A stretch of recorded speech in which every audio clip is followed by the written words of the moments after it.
On the surface, she is the CEO of a publicly traded company, but behind the scenes, she harbors a secret desire for submission and masochism. One day, she stumbled upon an intern's necktie. As she held it, she couldn't help but imagine the intern's face, bringing the tie to her nose and inhaling deeply. Despite the 30-year age gap between them, she was determined to win the intern's affection. To achieve this, she spared no expense, undergoing an extravagant facial rejuvenation procedure and even resorting to the latest cryogenic skincare technology, all in a desperate bid to appear younger and capture the intern's attention. What's even more shocking is that she already has a family. Her daughter is openly gay, and her husband is a man who, to put it bluntly, struggles in the bedroom. The family dynamics are nothing short of bizarre. When her daughter saw her mother's newly rejuvenated appearance, "You look really weird." Like a dead fish.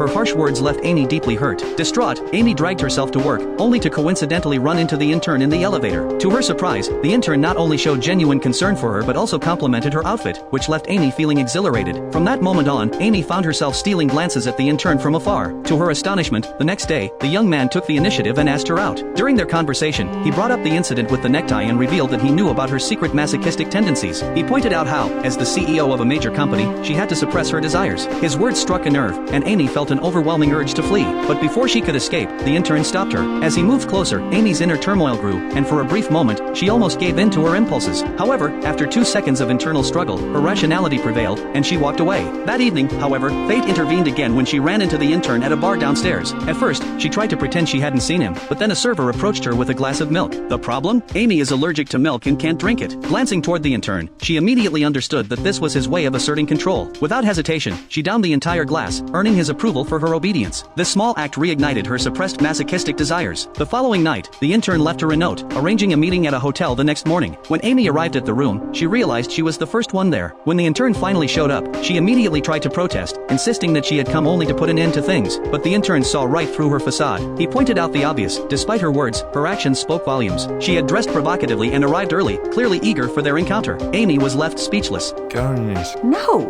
What? Get on your knees now. As she prepared to kneel before him, a voice of reason in her mind screamed at her to leave. But just as she reached the door, her desires overpowered her, and she found herself unable to walk away.